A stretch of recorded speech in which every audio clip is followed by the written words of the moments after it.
Hey everyone, welcome back to the channel. In today's video, I'm going to show you how to redeem PayPal gift card. To get started, you want to go ahead and open up your web browser. I'm going for Chrome and you want to type paypal.com. Just tap on the search and now just tap on this login. And now you have to log in with your email and password. And right now I'm gonna say not now. This is my PayPal account. To redeem your PayPal gift card, what you need to do is click on the three lines at the top left corner of the screen and then tap on wallets.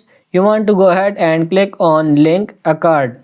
Once you are here, what you want to do is you want to go ahead and enter your credit card number and enter the expiry date as well. Then also enter the security code, which is a CSC code, and then you want to go ahead and enter the billing address. So I have everything set here.